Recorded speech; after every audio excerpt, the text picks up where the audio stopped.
Here, in the rich soil of Bengal, a story unfolds. It is a story told not in words, but in metal. Coins are like tiny time capsules. They connect us to the people who lived here centuries ago. Each piece of metal is a window into a lost world. It shows us who ruled the land. It tells us what they believed in. The coins of this region whisper tales of great kings, bustling trade routes, and the rise and fall of ancient cities. We can hold a piece of this history in our hands.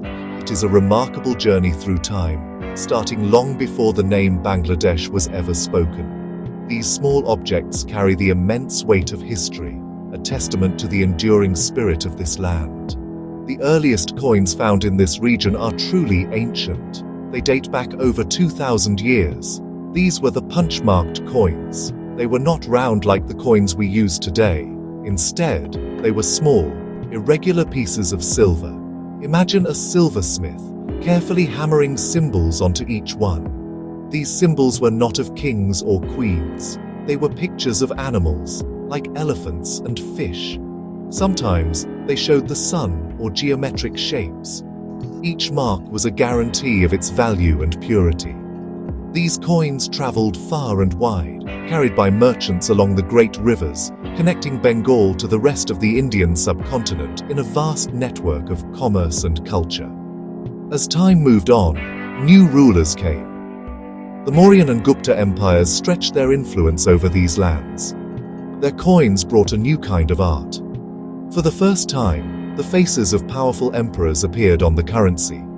The Gupta period, often called a golden age, produced some of the most beautiful coins. They were made of gold and showed kings as mighty warriors, skilled hunters, or musicians. On the other side of the coin, you would often find images of Hindu gods and goddesses, like Lakshmi, the goddess of wealth. These coins were not just for buying goods. They were a declaration of power, faith, and artistic achievement, shining brightly through the centuries. After the Guptas, local kingdoms rose in Bengal. Rulers like Shashanka and the Pala kings created their own distinct coins. The coins from this time are fascinating. They show a blend of old traditions and new ideas. The Pala dynasty, who were devout Buddhists, often included symbols of their faith. You might find a Dharma chakra, the wheel of law, on their currency. These coins were made of silver or a mix of metals. They tell a story of regional pride and a flourishing culture that was unique to Bengal. It was a time of great learning and art, and the coins that have survived are a precious reminder of this vibrant chapter in the region's long and complex history. A new chapter in Bengal's history began with the arrival of Muslim rulers.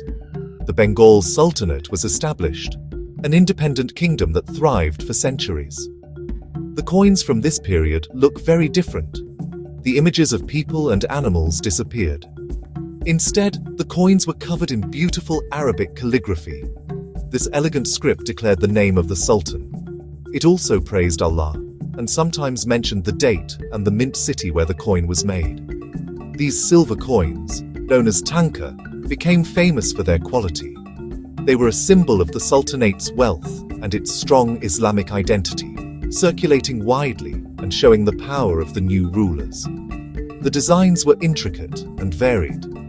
Each sultan wanted to make his mark. Some coins were round, while others were square or even hexagonal.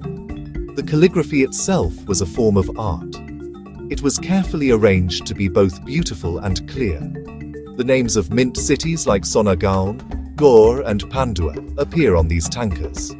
This tells us about the important administrative and commercial centers of the time. One of the most famous rulers, Ghiyasuddin Azam Shah, was known for his correspondence with the Persian poet Hafez. His coins, like his rule, are remembered for their elegance, a small piece of a golden age for the independent sultanate. Then came the mighty Mughal Empire. The Mughals unified much of the subcontinent under one rule, and Bengal became a vital province, known as the Paradise of Nations for its riches. Mughal coins were standardized across the empire. They were made of gold, silver, and copper. Like the Sultanate coins, they featured exquisite Persian and Arabic calligraphy. The name of the reigning emperor, from Akbar to Aurangzeb, was written on one side. The other side often had a religious inscription. The Mughals brought a new level of precision and uniformity to the coinage, reflecting the organized and vast nature of their imperial power. These Mughal coins tell a story of immense wealth and trade. Bengal's goods, like fine muslin and silk, were in high demand across the world. The silver for the coins often came from the Americas, traveling through Europe to India to pay for these precious exports.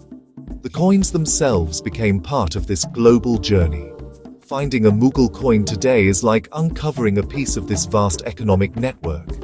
It is a silent witness to a time when the looms of Bengal were connected to the markets of the world, a period of incredible prosperity and global interaction that shaped the destiny of this land. The arrival of the British East India Company marked another great change. At first, they used coins that looked like the Mughal ones to ensure people would accept them.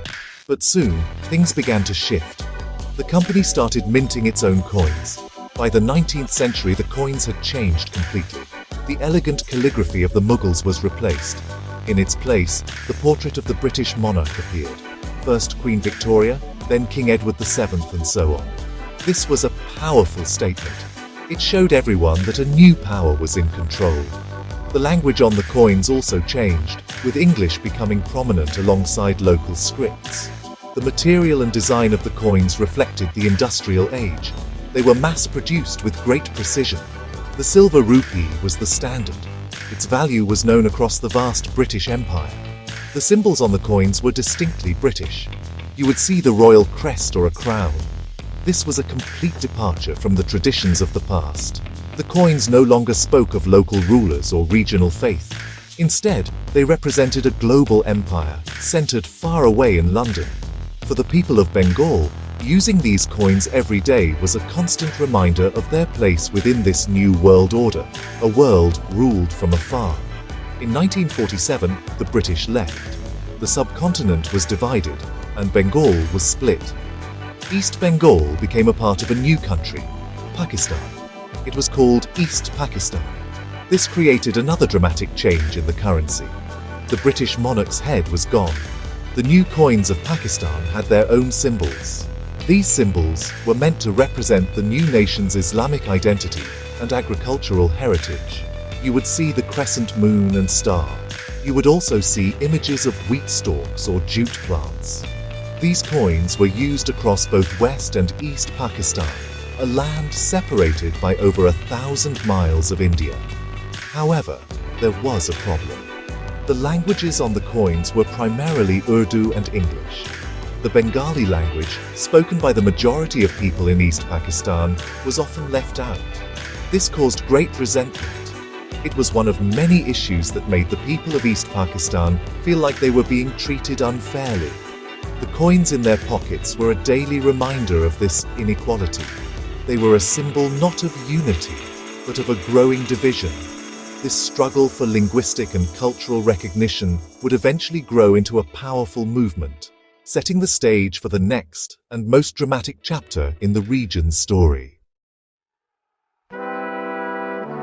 In 1971, after a heroic war of liberation, a new nation was born. Bangladesh. Everything had to be built anew, including its money. The first coins of independent Bangladesh appeared in 1973. They were a powerful symbol of freedom and a new identity. The designs were completely fresh. They celebrated the things that were important to the new country. There were 4 coins in this first series. The 1 paisa had the national emblem of Bangladesh. The 5 and 10 paisa coins showed symbols of agriculture, like plows and rice stalks. This was a nation proud of its roots in the land, a land that fed its people. The most iconic coin of this set was the 25 paisa. It featured a magnificent Royal Bengal tiger, a symbol of strength, courage, and the natural beauty of the country. These first coins were not just for spending. They were a declaration of independence. They told the world that Bangladesh was here. The designs were simple, yet full of meaning. Gone were the portraits of foreign monarchs and the scripts that felt alien. In their place were symbols that every Bangladeshi could recognize and feel proud of. They represented hope, a new beginning, and the spirit of a people who had fought for their own identity. Over the years, the coins of Bangladesh have continued to evolve. In 1974, a new design was introduced. It featured the national emblem on one side of all the coins. This emblem is a water lily, floating on water, surrounded by rice sheaves and flanked by 4 stars and jute leaves. It is a beautiful summary of the nation's geography and economy. The other side of the coins showed their value, written in Bengali. This was incredibly important. It was a victory for the language that the people had fought so hard to protect. The coins now spoke the language of the people. Today, the coins of Bangladesh tell the story of its journey. A special 5 taka coin was released showing the Bangabandhu Bridge, a symbol of modern development and connection. Another coin commemorates the father of the nation, Sheikh Mujibur Rahman. Each coin is a small piece of a larger narrative. From ancient punch-marked silver to the modern taka, the coins of this land are a museum in your pocket. They chart the course of empires, the struggles of a people, and the birth of a nation. They are a beautiful and enduring record of the rich, complex, and fascinating history of Bangladesh.